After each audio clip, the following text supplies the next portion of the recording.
Aqui no Spotify, muitas playlists são criadas através de inteligência artificial. A IA está em todo lugar, mas nem todo IA é igual. Desbloqueie experiências de IA mais inteligentes, fáceis de expandir e personalizadas para sua vida e seus negócios com os computadores Lenovo e processadores Intel Core Ultra, que transformam a sua experiência tecnológica. Acesse lenovo.com/smarter aí. Lenovo, inteligência artificial mais inteligente para todos. This is a moment of fundamental choice for Britain. I have made my choices, the responsible choices, to restore stability to our country, to protect working people. More teachers in our schools, more appointments in our NHS, more homes being built, fixing the foundations of our economy, investing in our future, delivering change, rebuilding Britain. We on these benches commend those choices, and I commend this statement to the House.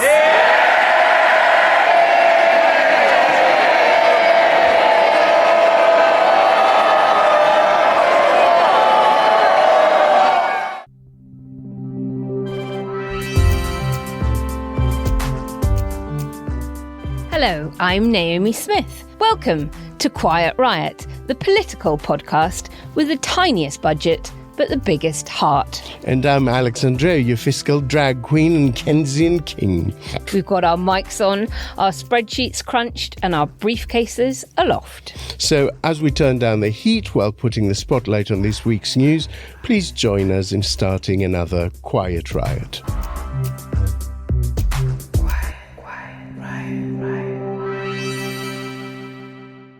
Welcome to another Quiet Riot. It's budget week, so instead of two main topics, we're going deep on the economy for the whole show, peppered with a sprinkling of Wokey Dokey, plus a grin and share it. I'm Alex. And I'm Naomi, desperately trying to recall everything I learned and promptly forgot from my economics degree 2 decades ago. And I'm producer Kenny, a man whose own economics degree is so old that I actually shook Adam Smith's invisible hand. I'm also responsible for Quiet Riot's monetary policy, so if your finances have emerged relatively unscathed, well done, from this first Labour budget in 14 years, do chuck us some cash over on coffee via ko-fi.com/Quiet Riot Pod, and that will help us keep this show on the road. Remember, our supporters get to join our VIP Discord channel, where you can meet other Quiet Rioters, give us feedback in real time, and share your ideas for future shows. Now, as the ink dries on Rachel Reeves' first budget, this Greek didn't dare analyse the detail alone with these two amateurs. So I'm delighted to say we have roped in another Greek who actually knows what she's talking about. Making her Quiet Riot debut is leading economist Vicky Pryce. Kalimera, Vicky. Kalimera. Thank you for including me. You've just come back from the homeland, from Thessaloniki. How are things at home? Well, it was much better weather than here. Yes. And the Greeks seem to be quite upbeat about their economy. In fact, interestingly enough, the Greek economy is doing better than most other countries in Europe. So right now, after the terrible period it went through, so let's hope something like that happens in the UK as well. I was reading somewhere that they've just actually sold back the last bits of banks that they owed. So I guess the Eurozone crisis is officially over 14, 15 years later. Well, interesting, again, drawing the parallels with what's happening here, we still own, as taxpayers, a bit of the Royal Bank of Scotland. We haven't sold it off yet. Well, I think it's fair to say that Reeves went for it. If anyone should say ever again they're all the same, they deserve to be laughed at heartily and at length. Whatever one thinks of the budget, let us at least agree on that. This was the moment this Labour government, through the words of the first ever British woman Chancellor, truly announced itself to the nation. What stood out for you, Vicky? Just before we go into the detail, just as a general impression, what struck you? Okay, well, just watching Rachel Reeves, I think she did it very confidently.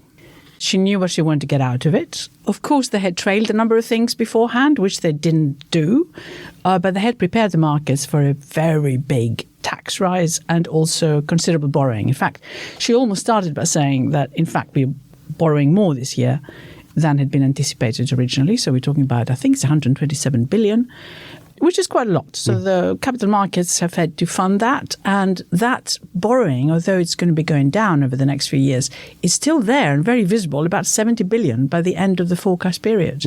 So she had to ensure that the markets believed that this was sustainable and that there was a real path for growth for the economy underlying all this.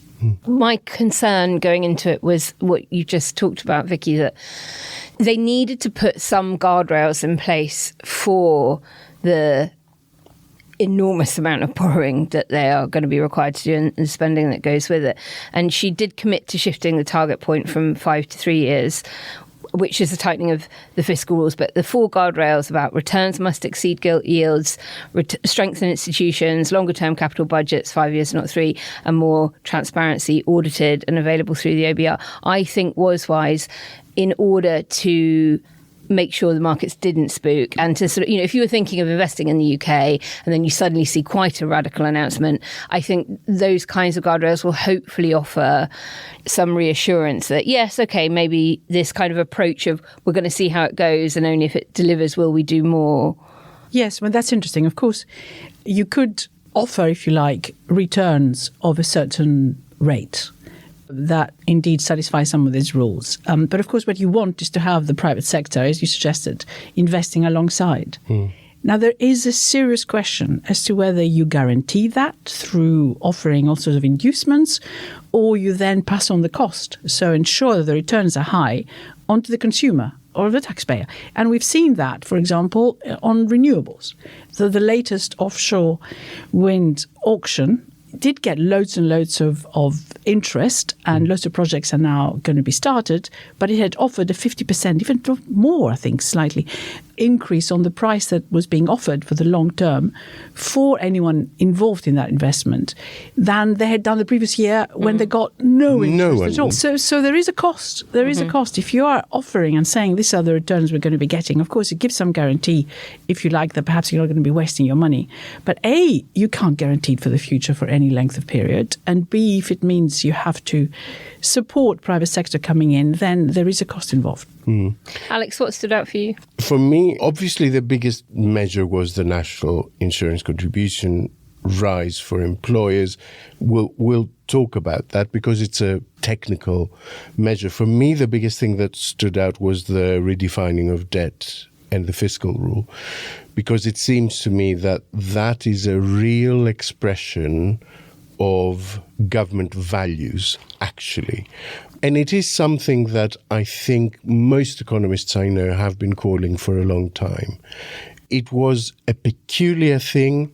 It was really easy to manipulate anyway, this notion that at the end of 5 years, if you compare, if you stand on a hill and tilt your head at the sunset and sacrifice a virgin, it will look like the debt is coming down. It was nonsense anyway. Like the previous government, in its last budget book, had the debt coming down at the end of year 5. But because the departmental review only went to March next year, it was just them saying that somehow we will cut public spending by loads without having to give any detail. And it felt like always this tomorrow, we'll sort it tomorrow. No, you're right. It was a rolling average. So every year it would be 5 years' time from now. Yeah, exactly. And that was the thing that was making it look ridiculous. Tomorrow and tomorrow and tomorrow. I agree, but there is a big difference between that and changing it so that it's slightly tighter and more transparent and all that sort of stuff. And therefore, you're held to account because, of course, by whenever that 5th year would happen, there may be a different government then. so you don't have to do anything. But it is really the redefinition of it. And in reality, you can redefine it whichever way you want, as long as the capital markets believe that that makes sense. I think we go back to how do you get the markets to lend this to you? And there are issues, and there are issues in terms of calculating it. So you can have an asset that you're investing in, and it's going to have returns, as we discussed before. You're not certain of the returns. Anything could happen, geopolitics, and you may need to revisit this particular investment that you've made. But one of the good things is that we're now talking about doing longer term assessments of what particular spending might bring with it in terms of benefits to the economy, which is really what we've always called, when I was working for the government, sort of proving value for money. And there's going to be an office now for value for money. So it worries me a little bit that suddenly we discovered value for money. We should have had that all along. In fact, we did. When I was John Head of the Government Economic Service, we had 1,500 economists whose job was to analyse various policies and also calculate, do appraisals in advance, look at value for money, look at the cost benefit and say, this is good or bad. Very often, of course, we look at the longer term. And also, you've got to look at what it means for different departments too. So some of the spending that's going on right now, or will be going on, all this extra money going into National Health Service, has impacts, of course, on everyone else in lots of different departments, which include what happens to children, mental health and schools as a result of that, and so on. So the criminal justice system, the whole lot, are affected by a decision to invest in one particular area. And what I found when I was working for the government is that it was very difficult to get the other departments to agree that this was good for them so that they could support a particular policy that you had in mind. Whereas the Treasury would say, no, this is going to cost rather a lot, and just looked at the benefits for just one bit of the whole jigsaw puzzle rather than looking at it across. I think now perhaps we'll be moving to something more sensible. One thing I'd love to ask you related to that then, Vicky, is about the ability to spend a whopping 64 billion more than was planned next year alone. So they've announced that they're going to be front loading a huge amount of the spending next year, and then it's going to drop 10 billion a year towards the next election. Can they spend that kind of money that quickly, effectively? Well, if they want, for example, since a lot of it is going to be spent for the National Health Service, to reduce possibly waiting lists and the times on waiting lists, then you can. But what you do need is the people to be able to do it for you. Investment in equipment takes time to have an effect because you need to train people, you need to have the right people who are there to do the scanning or whatever it is that your new machines are going to do. But you've got a real problem if you don't have enough doctors, if people, in fact, as until recently were leaving the profession, when you've got a problem in terms of training them as well from scratch. And lots of doctors, as we know, have left, even trainee doctors going off to Australia, Canada and so on, where they get better paid. And when you haven't dealt with social care, so you can't move people out of the hospital. Then there's the social care. And I think it would be really interesting to see how much of that money is going to social care, because without that, as everyone who's involved in the National Health Service has said, you can't get the improvements that you want. The OPR say that this budget boosts permanently the UK economy's capacity. Is this actually the big thing that needed to happen? And does a risk go with it that because everything is front-loaded, they're predicting that actually that splurge will have an inflationary impact, which will tighten the labour market further. It will constrain growth a little bit. So actually, the OBR is predicting higher growth this year, next year, and then slightly lower growth than they were predicting before for years 3, 4, and 5. But they're saying that the long-term effect will be very beneficial.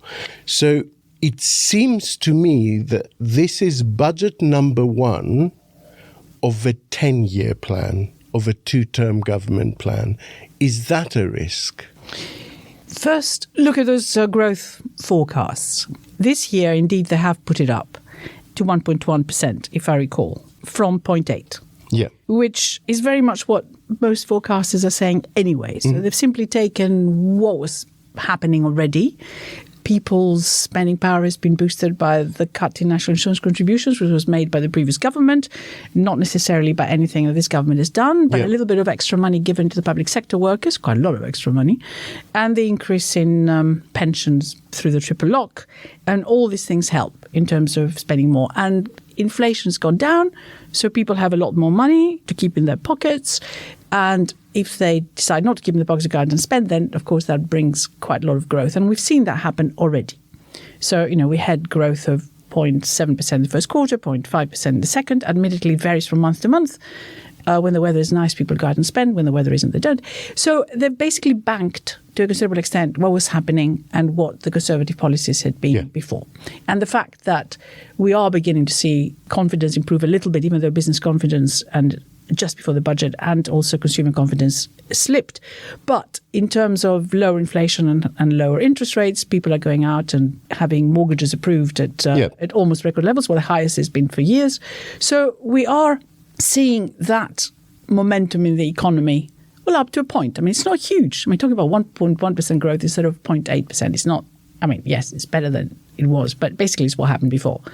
In the year before. Really. Well, we're in a different world, I guess, to where the rates we would be talking about 15 years ago. Absolutely. And so, but those are going to be keeping the economy going and leading to a tiny improvement in GDP forecast from 1.9 to 2% for next year. That's nothing. It can just disappear in a revision. Mm-hmm. How will that happen? I think it is the fact that there will be more money in consumers' pockets because they're now getting extra increases in minimum wage. Yeah. And because, of course, if interest rates indeed go down, they will be doing slightly better than had been hoped before or feared before on mortgages or on any borrowing that they do.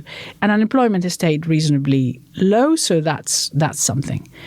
But on the other hand, all the costs to businesses, which have been announced, 25 billion extra costs on the national insurance contributions alone, even though there are some extra allowances in terms of when it all starts being paid by employers, that is going to act as a deterrent for growth. So I think the OBR is banking mostly on interest rates coming down and boosting growth and inflation staying low. They have it at around the target level over the whole period, rather than any policy measures that have been announced today in terms of the impact that they will have on growth. Those are longer term, as you suggested. And I think you're probably right. In terms of getting a more ingrained improvement in productivity in the UK economy and more sustainable growth, you need a lot more than that. Alex, I think if your question around is this a 10-year plan and therefore resting on whether they're likely to have political success off the back of this economic plan, everything rests on that extra spending and borrowing actually yielding more growth. That is the number one mission on which they have pinned their colours. Yeah. And on one hand, without question, the UK has huge potential for growth and higher paid jobs, and particularly in the service sector. And we have been held back from a starvation of investment over the last 14 years. So there is still a huge amount of room, I think, for us to grow. On the other hand, back to something Vicky said at the beginning, the headwinds that are coming from the other direction are ones we have very little control over.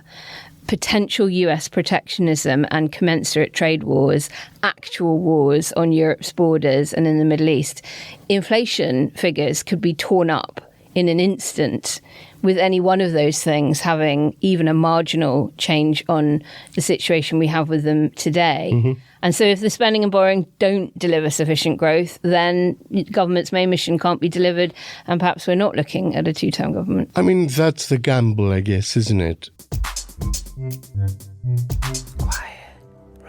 A Libert Seguros agora é Yellow. Tudo aquilo que já era bom continua igual. Excelência e proximidade permanecem como nossa essência.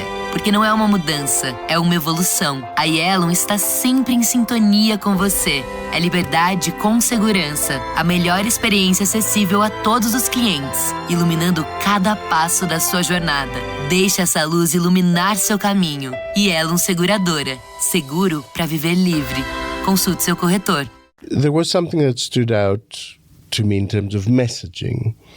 I thought the politics of the budget, as it were. There was a section that contained a sort of big increase to living wage, which also carries through to a decent increase to the carers allowance. Yes. Which I think is brilliant. Something really very good. I think, again, because this has been a blur and I heard it once, I think the universal credit curve at which you pay back has also been made less steep. So it's now, they will basically take 15% of your universal credit to pay back the debt when you start to work more rather than 25%.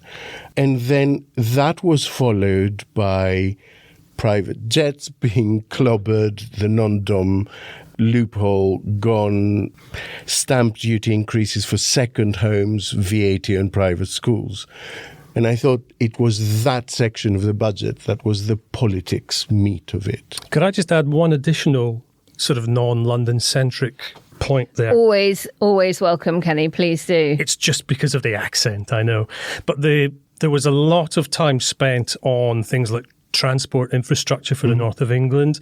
There was a lot of money for Scotland. There was 3.4 billion extra.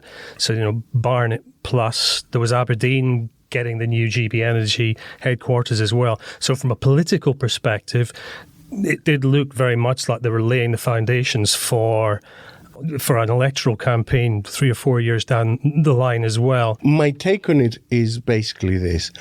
The chance they're taking is that people, and we have seen this in poll after poll after poll actually, people hate paying more tax. Everyone hates more tax. The last few weeks have been a parade of people basically saying, we need to invest more in the country, but please not from my money. And the chance they're taking is that people don't mind paying more tax, provided they see an improvement in the public services that they use.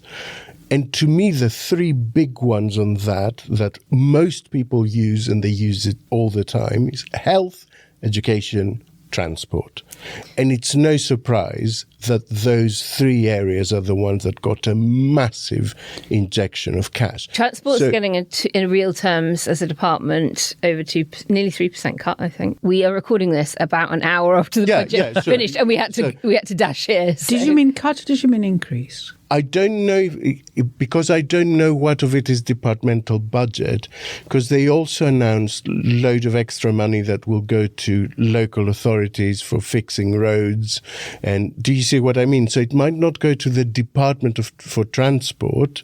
But it might go via other avenues. But I heard a lot of transport stuff in the budget. But of course, it makes up for the fact, particularly thinking about the sort of North, Midlands and the North, there had been some expectation that maybe the Birmingham to Crewe line might be reinstated. Well, there wasn't anything that I saw. No, I didn't hear anything. There's the Euston one, of course. It's very London-centric, if you want to call it that.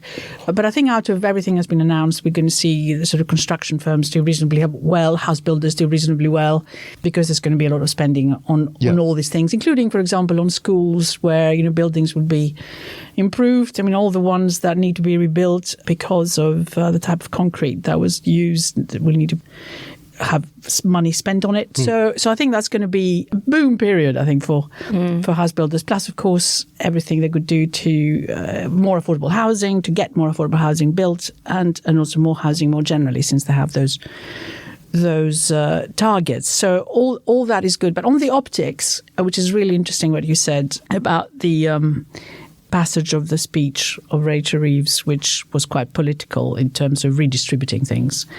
That comes after the fact that they have been quite seriously attacked for the winter fuel allowance abolition for everybody except for those on pension credits or those who can be means tested and prove that they need it, which is unlikely to raise anything very much. And the bus fares one, the fact that the cap has been lifted from £2 to £3 now. Arguably one of the few things the Tory government did that I actually liked and agreed with was the £2 bus fare cap.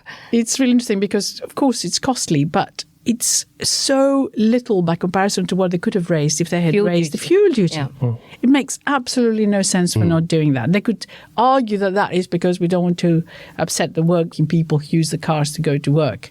But right now, with oil prices falling despite everything that you discussed before in terms of the risks out there, geopolitics, the Middle East, etc., and the fact that petrol prices are so much cheaper than they were a year ago. And when you think about their plans on the economically inactive, a phrase I dislike, getting people back into work, all of the young people who they say are not in employment, education or training, they are going to be using the bus in order to get to those. They managed to hit bus users They're not more going to be than they hit jet users, ultimately. The Well, extra yes. 500 quid in jets is a big headline, but 50% on your bus fare when you've got no money to start with. So just a clarification on what I said earlier. So transport and home office spending slashed in real terms. Home office by 2.7, transport by 2.5. Treasury says this is due to asylum costs and reduction to the rail services subsidy. Oh, right. Well, thank you. Yes. The asylum cost quite significant because they discovered that there were about 6.5 billion in terms of keeping people in hotels that they didn't expect, had not been budgeted for. In terms of what wasn't in the budget, I didn't, and I may have missed it, I didn't hear anything about border force.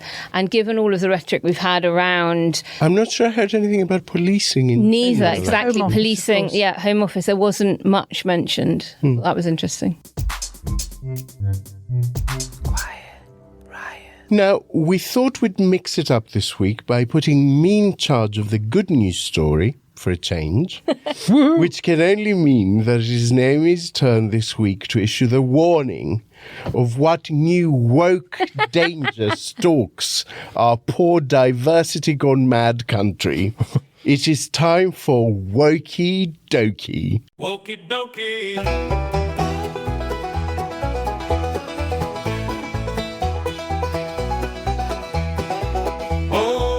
Naomi, what do you have for us? Well, on budget day, I thought I should bring you something related to money and finance. And so this week, defender of bullfighting, ultra-nationalist, arch-Brexiter, and because every broken clock tells the right time twice a day, a proponent of proportional representation, Daniel Hannan uses a Daily Mail column to ask the question, when did our banks go woke?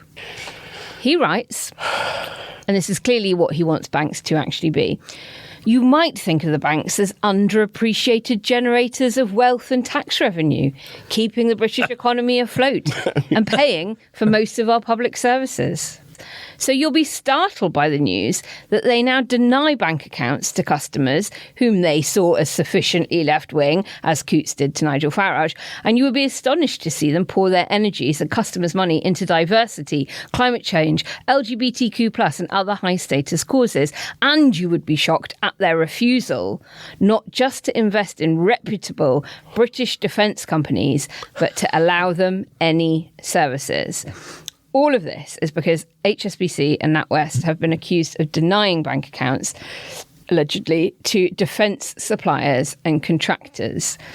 And apparently there have been some people that build drones and gun supplies that have been complaining that they're routinely told that their applications are unsuccessful because of, as he says, ESG, environment, social and governance policies, and the reputational risk that these customers pose. Of course, he doesn't actually disclose the names of any actual weapons manufacturers, and I doubt very much that BAE Systems has a tough time getting credit. Now, of course, this is all nonsense, so that he can segue into the thing he really wants to talk about, which is the UK surrendering sovereignty of the Chagos Islands. Which apparently... how did that come into it? Because doing that, thin end of the wedge apparently, has only served to make the woke leaders of Commonwealth countries see us as a soft touch for slavery reparations, despite us, and I quote, being the one country that,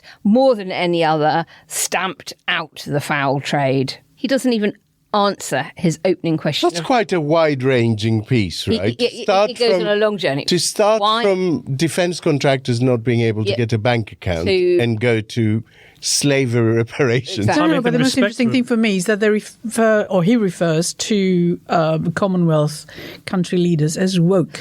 I may have had a bit of artistic license. Anyway, so he doesn't even answer his opening question of when did the banks go woke, because in fact halfway through he's clearly forgotten that was his opening question, and says I should go back to my original question of why the banks went woke.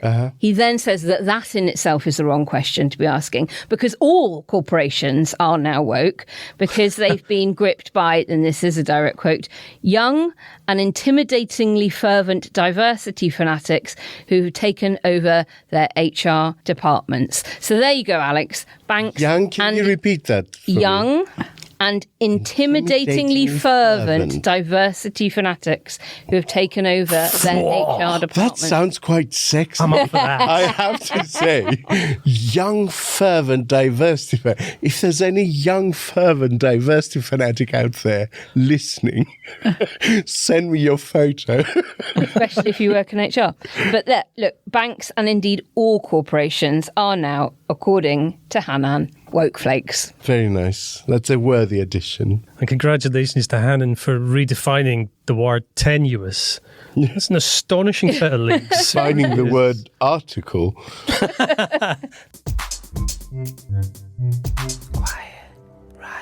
Okay, let us return to the main event of today, the budget. We'll pull focus a little and talk in broader terms. Vicky, Ellen Wilkinson replaced Nigel Lawson in the portrait behind Rachel Reeves in the official pre-budget photographs of the Chancellor. And we've seen and heard a lot of views that preceded the budget that are basically along the lines of, does she know what she's doing? You'd think that Rachel Reeves, as a former Bank of England economist, would understand some of these basic economic theories, wouldn't you? Very interesting story on the Guido Fawkes website today, though, because Rachel Reeves has always been talked about. Well, but she's a former economist at the Bank of England. She, this has been on her biography. It's always been mentioned. Economist at the Bank of England. She also worked at the Halifax Bank of Scotland as well. She's got an economist brain, they point out. It appears lots of former colleagues got in touch with Guido to say, actually, she wasn't an economist at Halifax Bank of Scotland. She was actually working in a rather sort of dull sort of administrative IT process, small projects and planning, wasn't part of the economist group at all.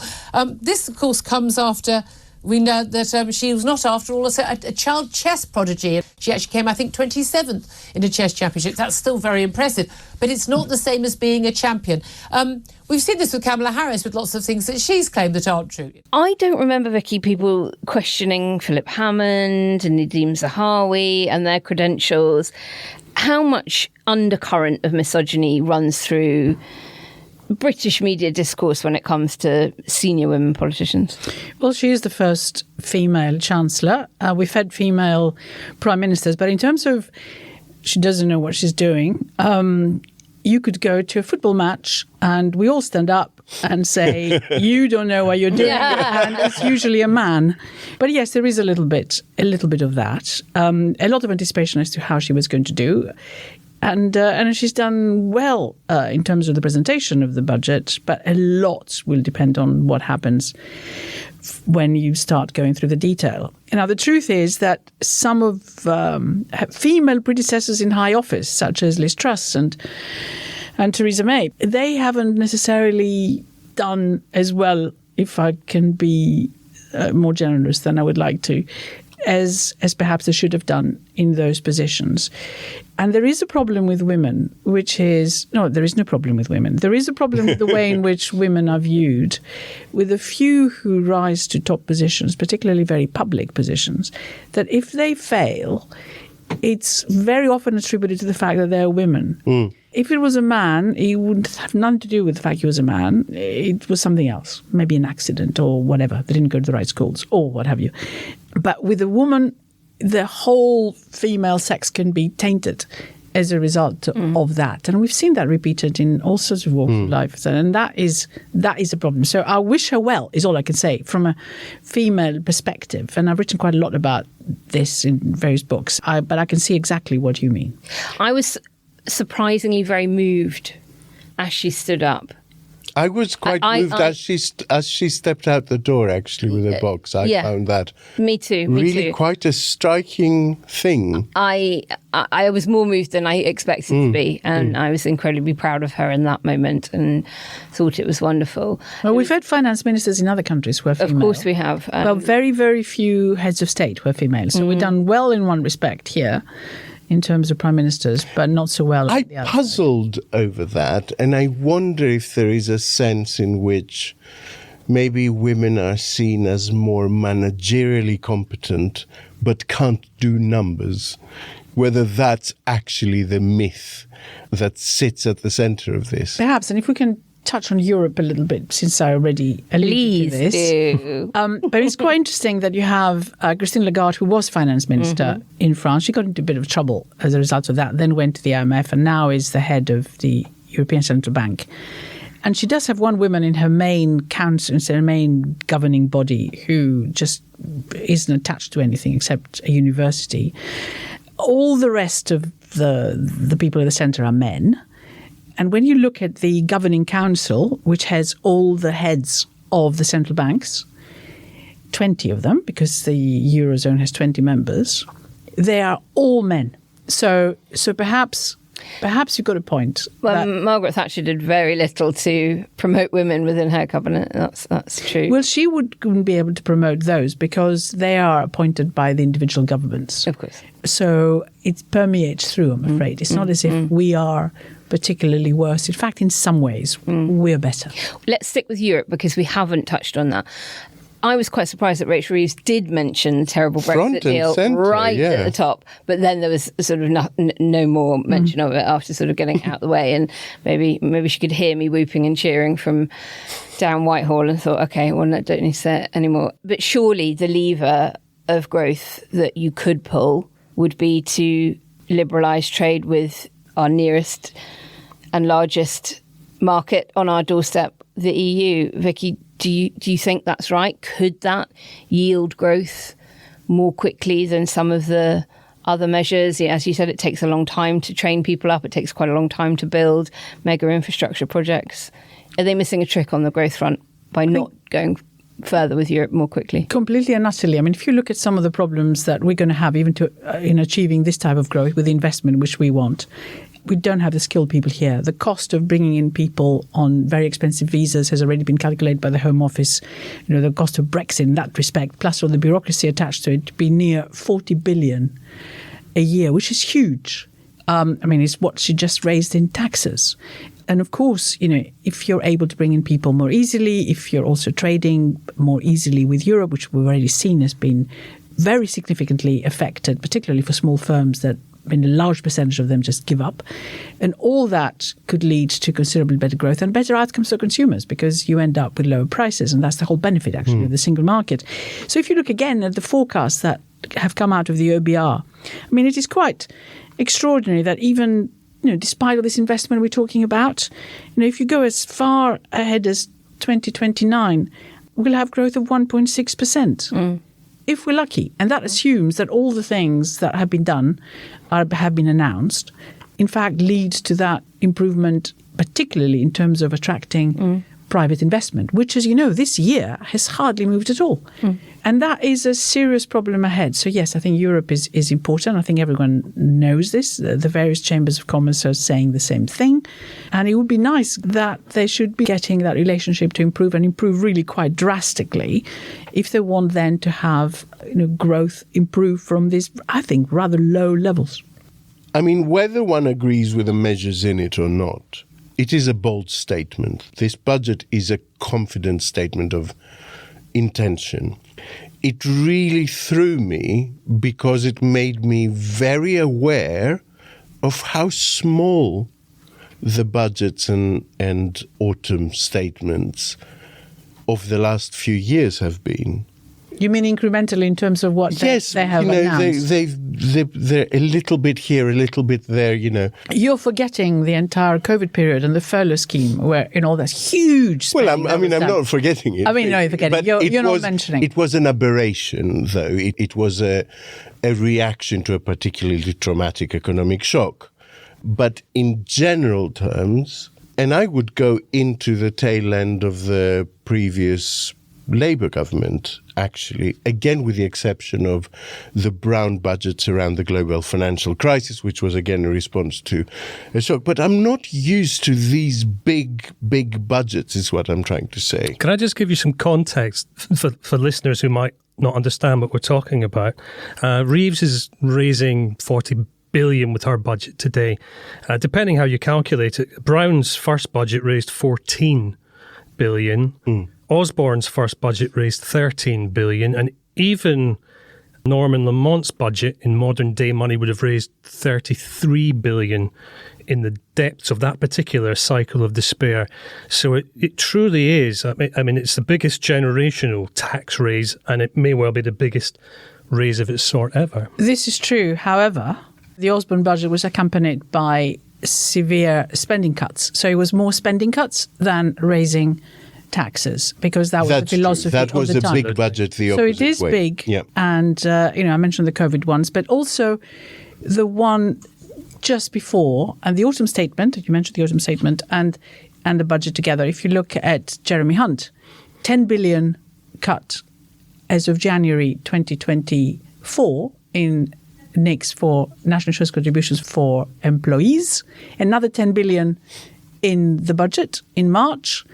And that, of course, meant a 20 billion giveaway to individuals, which, of course, if you just now look at the NICs increase, the national insurance contribution increase for employers, is more or less making up for that. Yeah. And maybe that's what should have happened. A lot of people are saying those should have been reversed rather than this strange thing of putting it all on employers. They would have had to reverse that in the manifesto. It would have been. It's very difficult now, but it's the sort of thing they would have done. But then perhaps they would have had a considerably smaller majority. The Chancellor has launched an enormous borrowing spree, saddling our children and grandchildren with billions upon billions pounds more debt, pushing up interest rates, leaving our economy more exposed to future shocks. She has gone back on her word and fiddled the figures so that she can borrow billions more.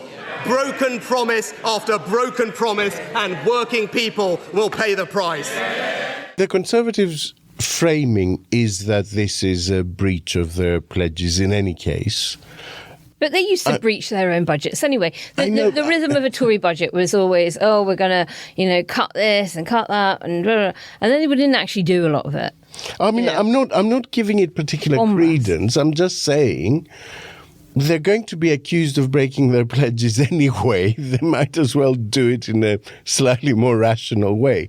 What's not clear to me, and I would be very interested in all of your views, is whether they came in intending to do this thing, because I'm genuinely not sure. I think the overall direction was the same, but I think they might have tried to stagger the effect a little bit, and then came in and found that actually things were department by department so much worse, that there was so much urgent need for these building programs and schools and the hospitals, and that they thought there's no elegant way of getting out of it. We might as well take the political hit and go for a massive budget right at the start and hope that by the end of the 5 years it's delivering so that people don't care. Okay, I think there's an element of that without doubt. However, we need to also add everything else that was going on there. They have given themselves 10 billion in increases in public sector workers' pay. So yes, it had not been budgeted. The increase might have been a bit less, but the previous government had budgeted for only 2.5% increase to the 5% increase, which the Low Pay Commission had suggested, and they've given a little bit more to public sector workers. So it's come up quite high. So they've had that to meet as well. So it isn't just... That's one bit of it. But it is linked to... there's also, for instance, infected blood scandal in addition, victims. I was going to mention that's £12 billion, of which the government had budgeted I agree. zero.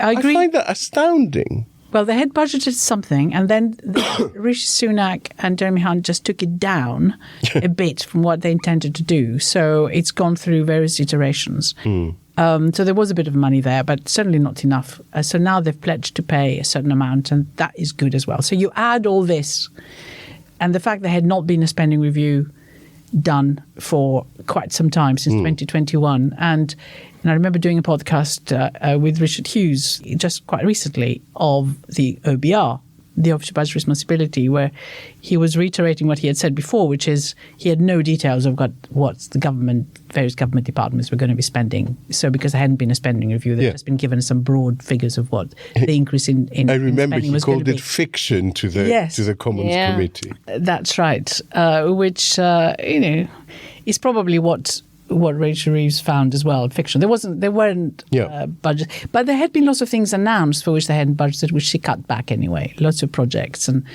so before the election, we had a lot of that. So yes, you're right. There is a lot that they have found, but just remember that it isn't all down to what had happened before. It's also their own decisions to do various things in a different way. I'm not doubting that. My question was, What balance? Did they intend to go this big this early, or did they find a situation behind the scenes that meant we may as well go for it? I think they knew there was a 20 billion because that was already discussed. Then, of course, they did an extra bit themselves, another 10. Yeah. So that's 30. Yeah. So you're nearly to your 40, frankly. And if you really wanted to improve some of the service, particularly since in the manifesto they said we're going to reduce waiting lists and we're going to be having however many tens of thousands of extra visits, blah, blah, then you have to spend a lot more. So it was always going to be a big budget. So you can just add it up and it's practically there. And then, of course, what you do, by changing the fiscal rules, you borrow quite a lot additionally for investment. And you reclassify a lot of what you do in the National Health Service or anywhere else as investment, which is great. So you get someone to accept that this is quite sustainable and good and you can lend to them at reasonable rates. Now, the capital markets are thinking about this right now because yields have been going up and down a little bit, but haven't really budged very much from where they were just recently, where they were being quite sceptical about some of that. I think they will be looking at the detail. And of course, in some cases, people involved in the markets have also been hit because of changes that have been made to capital gains tax. Yes. So they will probably be licking their wounds, some of them, and then lots and lots of companies will have already been sold because they didn't want to pay the higher rates or whatever it is that they would have had to pay if they kept it to a day longer. So there's been a lot of that, people selling their homes, but in the end, second homes have not been affected. In terms of capital gains tax, yes, in terms of stamp duty. So it's quite interesting still to look at the minute-by-minute movements of yields and seeing what is it that has suddenly, upset the market or made the market feel happier. But it will take a little bit of time before it settles. I think they came out of the general election in July with a broad but shallow, very low turnout, but their vote themselves was broad and shallow.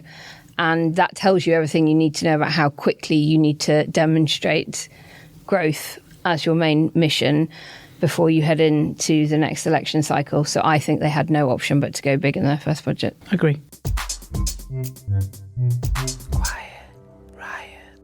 We have not heard a word of an economic plan from either Badenoch or Jenrick. I find this quite strange, considering this is meant to be the Conservative Party's strong suit. Do you think the culture wars will serve as a sort of distraction that means there is not the economic tension once Sunak... I mean, Sunak was raging today, but this is kind of his area, right? So he's in an ideal position to respond to this budget. Once either Badenoch or Jenrick are in, will we lose that tension over economic policy that some might say is actually quite a key thing to have in a democracy? Well, look, I mean, we've just had, as was explained by Kenny earlier, one of the largest increases in taxes. I think that will be used extensively by the opposition. And of course, because it falls on businesses on which they believe the economy depends in terms of growth, they will make quite a big thing of it. So yes, perhaps we haven't heard very much so far. And indeed, Kemi Badenoch has not wanted to articulate any policy yet. We are probably going to see the whole thing sharpen up around the economy pretty quickly.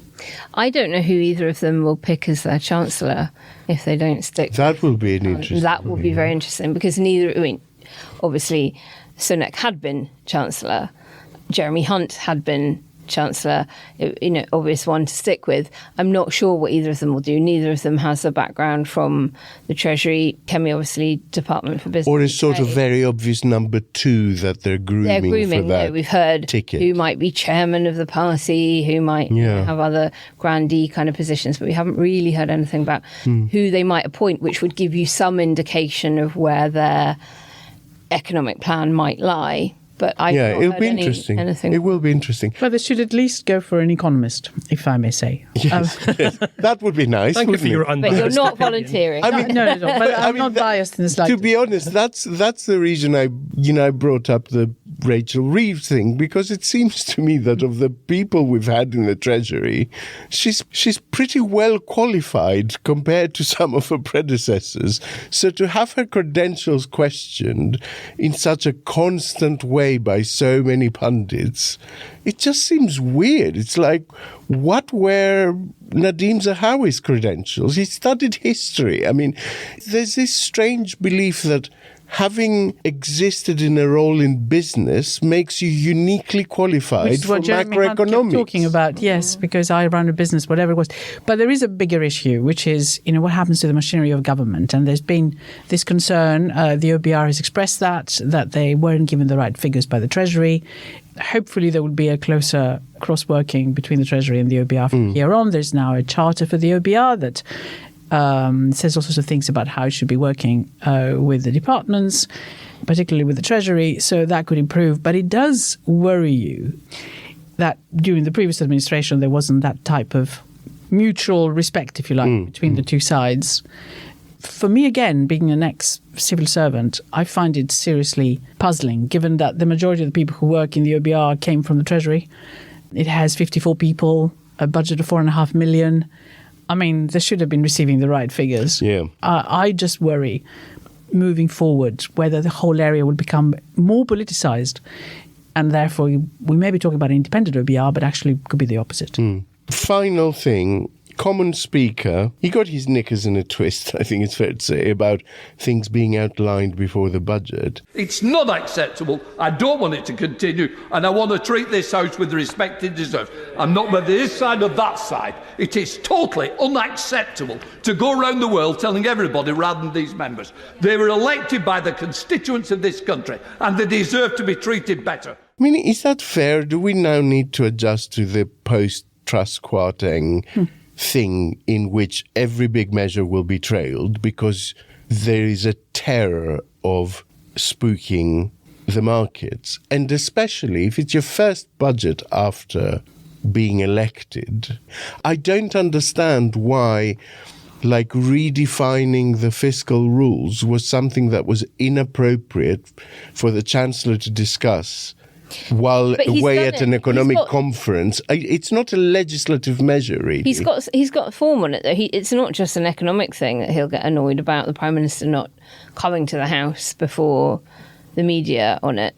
But he rightly gets annoyed on some things which are legislative measures, because it's like they go away and announce a bill to some other place rather than the legislature.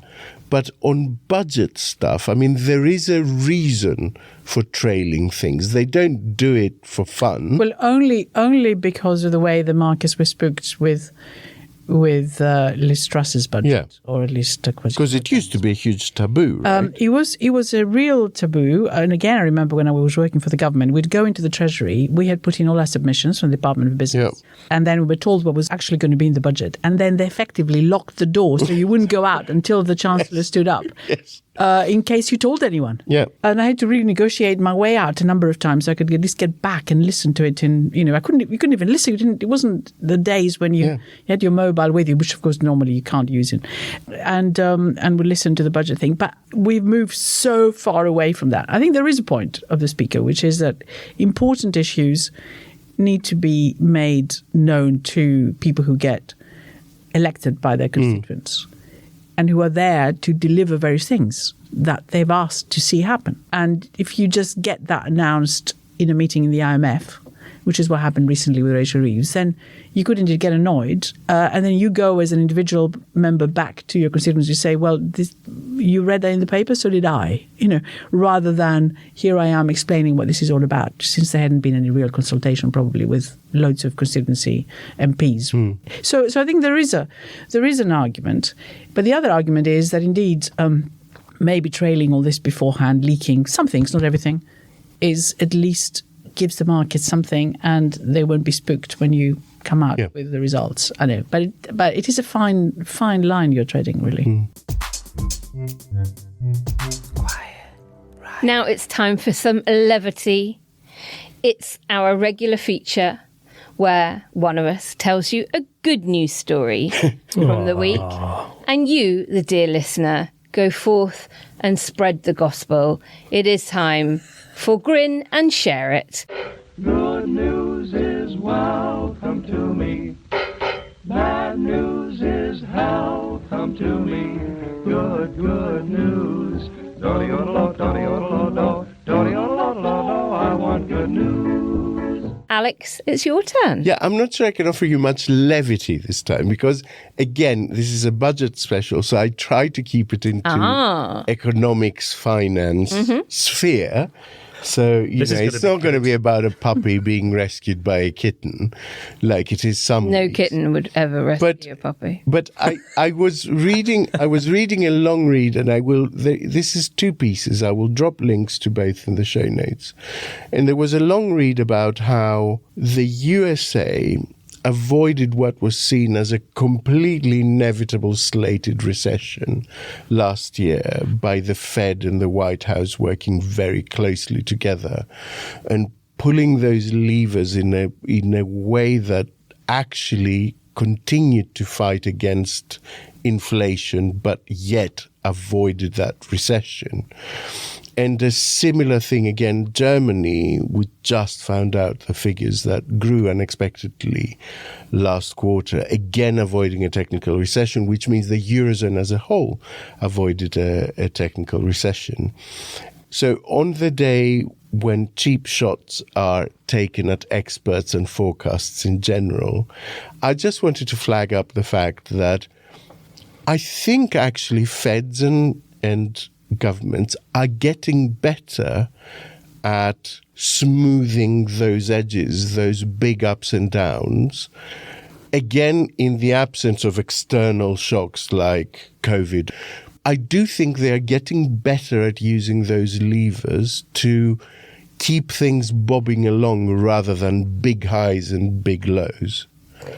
I mean, I'm interested to know what you think. Yeah. Okay? How very interesting. This compares, of course, with the Bank of England going in front of the Treasury Select Committee a few months ago and saying, we got it all wrong. Our inflation forecasts were wrong. They brought in Ben Bernanke to do a review of the forecast. They actually said it in front of lots of MPs who were pretty negative about the Bank of England anyway. Yields shot up. I was screaming, saying, why do you have to say that? You don't speak, don't say anything, and don't apologise. And what is more, their forecasts in the end have proved correct. Yep. I mean, inflation is back it's all to for nothing. It's all for absolutely nothing, but it caused mortgage rates to go up and everything else, and a complete disbelief in what the Bank of England was doing, with the result that interest rates have stayed up higher for longer than would otherwise have been the case. So you would agree with my general thrust that I think actually they are getting a little bit better? No, I don't. Sorry, no, I would say they're getting worse. The US has taken too long to reduce its rates and finally did quite substantially. The only one who seems to be getting it right, finally, is the European Central Bank, where they have been cutting 3 cuts already, where they were the last to raise interest rates of anyone else the last time round. So they have decided that growth was the important thing. So perhaps, since you mentioned the German bit in your explanation of how, perhaps they got it right in that, I think the European Central Bank has got it right, despite the fact it has to deal with so many different countries. And perhaps one could say, going back to what we were discussing before about women, the head is a woman. Well, listeners, I think we'll chalk that one up to cry and hide it rather than win and share it. That is the end of the show. Vicky, thank you ever so much for quietly writing your way through today's episode with us. Thank you very much. I really enjoyed it. Do join us again soon. Listeners, you know the drill by now. Like, share, subscribe, support, give us a pound of flesh and your firstborn child. If you ever want us to make another show again and I went up here in a puff of smoke at your wedding demanding something, all the links are in the show notes. Let us also take a moment to acknowledge the catastrophe that is taking place in Valencia, Spain. At the moment, our thoughts are with everyone there and the surrounding areas. We will be back with another show on Friday when we have a special episode on the UK-EU reset. One that I'm surprisingly not involved with. I know. For once. I know. You'll be a listener. Yeah, I will. Yeah, it's with Jakob Öberg. It's very, very interesting. And after that, Sunday school, of course. Stay sane. Until then, bye. Bye. Bye. Quiet Riot is an audio production by Cooler Heads with Naomi Smith, Alex Andreu and Kenny Campbell. Music by Mariana Sangeeta, artwork by Simona Canelu. Quiet Riot is a co-production with Soundstone Global. Quiet Riot. Wes Streeting told me repeatedly before the general election, when I kept saying to him, the NHS is going to need more funding, he repeatedly kept saying, funding is not the answer, we're going to get it through growth. You have just announced 22.6 billion in extra day-to-day spending for the NHS. You just were not straight with the British people and they will see through this. You were not straight.